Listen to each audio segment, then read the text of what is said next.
about how they deceived everyone and how they're taking over and there's no election, really. What matters is our movement. A movement that'll come for you and your family as sure as the sun came up. Sleeping giant, awaken! The hordes are upon us! Rise and resist! The Vikings called it the joy of battle. At the terror in each sip and in each sup. And when you are in a physical death battle, you either give up and succumb, or your body and all of your instincts and your senses goes into a hyper overdrive, and it's the highest you'll ever be in your life. I am fortunate enough, you could say unfortunate enough, to experience that a few times. So a lot of people that are in that situation a lot become addicted to it. But I'll tell you, I'll take that animating contest of the death battle over the zombieosis of just, everything's mine, I'm a victim, I deserve stuff, with these elites that are building space stations, going, oh yeah, we'll give you some free stuff, cupcakes, when they literally see you as dead animals. And they helped make you like this. They helped set it up so you'd be like this.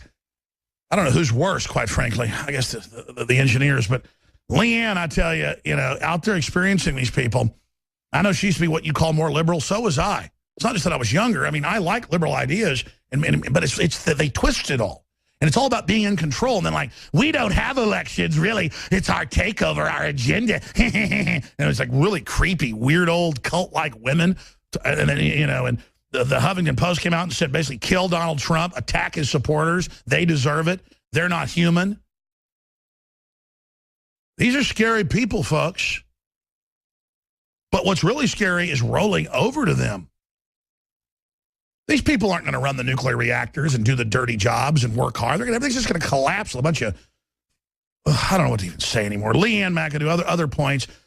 We got a fresh horse in the fight coming in. Hard charger, David Knight. What an amazing broadcast so far today. But other points, Leanne, from the coast of California. Well, I mean, what do we do at this point, Alex? Because we can see where she is going with this. They're going to the media, who's already calling her the golden glowing goddess. Oh, the goddess. And everything Trump says, they're not going to do a little digging and understand the La Raza connections there. They don't even want to know who that is, because let's not forget, Hillary Clinton is considering one of the Castro brothers for her vice presidency. He and his twin brother, who was on Obama's side, their mom was one of the founding members of La Raza. So these are people, they don't want you looking over in that direction. They don't want you seeing this judge's law firm is running a boycott campaign of Trump. Yeah, and the media is like, how ridiculous that he's anti-Trump. How preposterous. Sorry. Who could bias? And this is at a time in the country when everyone's like, how can a white police officer be fair to a black person? Or, how can... And Sotomayor told the New York Times, she said, I, as, this Latin woman, can have a better decision than white men. Exactly. It's only okay if it's coming from the other side. But that's what's going to happen, is that everything Trump says from here on out, they're going to make him sound like this total monster. It's very cynical against Hispanics and other groups. But Hispanics, I mean, are America, are the future. We're always here, the Native Americans. It's ridiculous. How you're Hispanic, you're Mexican. No, you're a Native American mixed with European. It's like, it's all this stupid debate. And it's like, don't you want a Bill of Rights, Constitution, prosperity? That's why people come here. They're being force-fed all this race garbage and lies and BS. And on the other side, it is generating a bunch of white racism that was pretty much almost extinct. Now it's just all this paranoia and all this craziness. I just can't stand it anymore. And I tell you, it's just explosive. Stay there. I want to come back to a few more minutes with Leanne McAdoo. And we'll also give you her Twitter and more. I'm at Real Alex Jones on Twitter. Please magnify all of our material. This is a war. Get conscious, get activated, break the trance, go to the next level, fix bayonets, and charge! Yes, awakened humanity is on the march. The empire is on the run. The problem is awakened humanity's 30-40%. The other 30-40% is totally mindless, and another 20-30% just doesn't care. But it was 5% or less that won the Revolutionary War, so I'm not that worried about it. But, man, and the good news is, I'm not being stereotypical. This is just what I've experienced. The dumbest people are white people. Either some of the smartest awake folks are white people, or also, it's a paradox, the dumbest are white trendies and yuppies. and the hippie generation, which had a lot of great ideas. And, you know, I know a lot of old hippies that are the coolest and most awake people out there, but kind of the trendy modern hippie. And then you've got super dumb Hispanics, super dumb black people I run into. But man, I'll tell you, as a general group, I've found Hispanics more awake to the New World Order and paranoid about stuff and informed than white people. And a lot of black folks are awake, but they still vote like, you know, 90% Democratic, though that's changing with Trump. And I'm not saying, look how bad Republicans are. I mean, I get why you wouldn't trust them. It's just that I don't understand how it's supposedly there's all this white racism, but then the people running the show are a bunch of just weird, squatting white people. And I'm kind of just digressing, but look at Bill O'Reilly, defends Hillary, says don't call her crooked on his show. The clip's up on Infowars.com. I mean, she's totally crooked. What are they afraid of? Are they afraid that they'll bring up that he had to settle a sexual harassment case? And by the way, some of the tapes got released in the transcripts before he settled, where he said the most perverted, pressuring women to have sex that worked with him and calling him up like a creep. And over and over and over again. And then he had the nerve to go, sexual predators online are a problem, and cuts to a clip of me talking about corrupt police. Those are fighting words, you piece of crap. I mean, I'm sorry, Bill O'Reilly, but you're a creep. Of course women don't want you. So let's go to the clip of the pervert. The surprise that crooked Hillary wins in the state that gave us the Sopranos? No crooked Hillary on his program. Trump can do that because that's what he does, not you. By the Yeah, and again, you put me on a program about sexual predators, you piece of filth. You are a pervert. And I challenge Bill O'Reilly to get in a ring, 12 rounds. And if you want to go, no gloves, you want to go bare knuckles, let's do it. I bet you're a tough Irish guy. Your dad's a tough Irish cop. You're a lot older than me. You think you're like 6'5", and you're an old man? Tell you what, you and two midgets, you can get, you just balance it out. Two ninja-trained midgets, and we'll all three go in there. No, I'll be serious. You can pick one other person. All I want to get is a big swing on your big, fat, ugly melon. I'm just joking. I actually don't want to hurt you. You're hurting yourself, you sell out. He used to do shows about JFK, the New World Order, back when he was on Hard Copy or Extra or whatever it was. Must feel bad to be Bill O'Reilly, all blackmail, whatever he's been doing with his ding-ding. Excuse me, Leanne, I apologize. We got 2 minutes to break. David Knight's coming up. If you want to ride shotgun, you can, but just go ahead and finish your points. I'm sorry I'm ranting. Well, Alex, we're out here in the land of the Justin Bieber worshipers, so I had to play one of your rants for Zimmerman, who had never heard your Justin Bieber rant about Magellan, and it, you know, just so inspiring to just wake people up. And there you explain it perfectly, how they are trying to steal your humanity from you, steal your ingenuity from you, and tell you that Justin Bieber is the God and that that's who you should worship, and taking this away from everyone. And you know, I encourage everyone to go look at that rant, set it as your alarm clock, wake up every day, powerful and ready to fight the globalists and the New World Order. I know that was super inspiring for us today. But I mean, it's really kind of scary when you see that, yeah, we've got these nitwits out here who are voting and, you know, with their idiocracy, they're voting. But then we're seeing that it doesn't even matter. Their idiotic votes don't even count.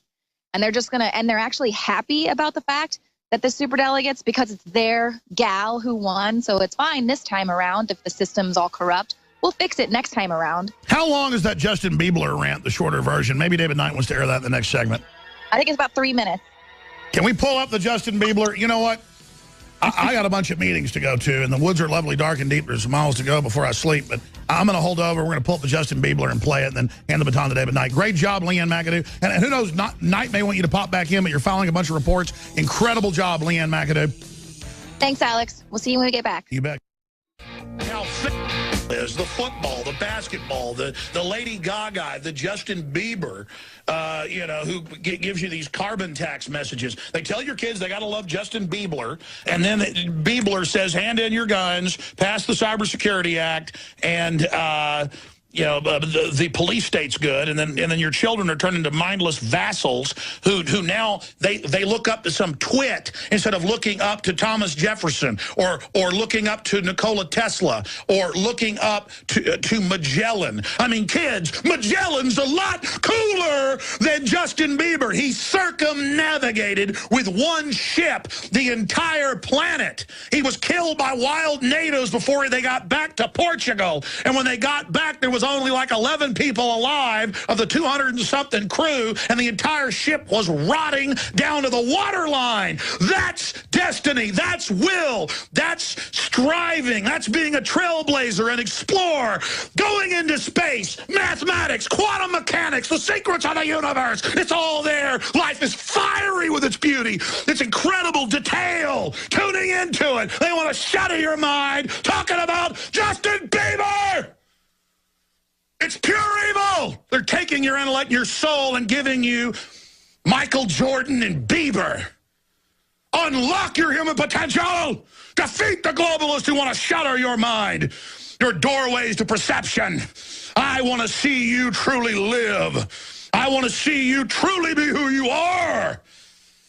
I don't want my progeny who's coming, my unborn grandchildren and great-grandchildren, to live in this nightmare system these control freaks have created, where these wicked globalists are so threatened by human potential, they poison the water, the vaccines, the food, to turn us into a bunch of slugs, a bunch of lobotomized sloths so they can control us. It is a crime. It is the most jealous, envious, greedy, hateful, sickening thing the New World Order does, and that's why I am so pleased to be committed in the fight against them. That's why I don't care about my own life, except I want to continue to live to fight them.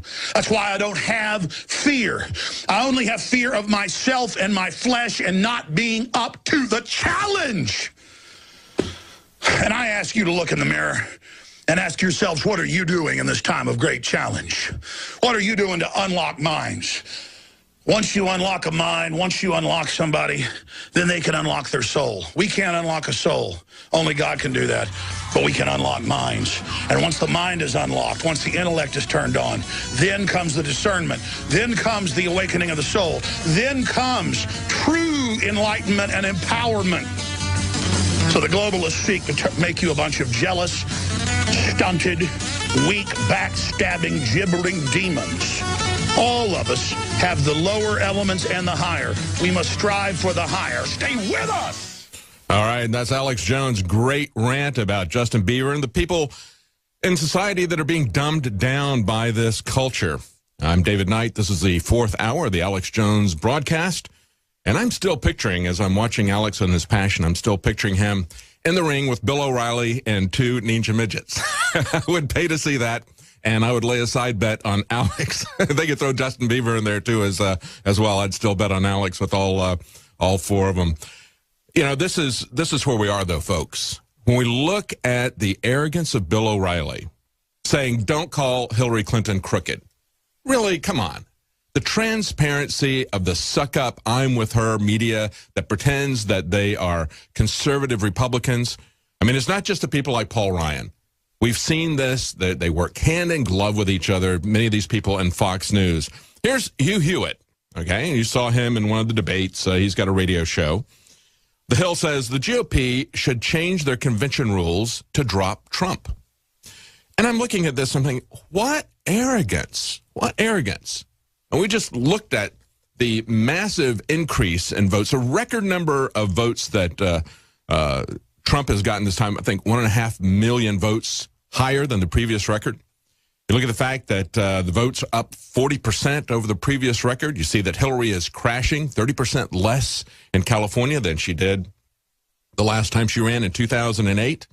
And he has the audacity, as the Hill calls him, this influential conservative radio host. Yeah, he's influential because he gets supported by the establishment that supports these establishment Republicans, these establishment neocon media. And you know, the Never Trump establishment is really going through their bench pretty quickly.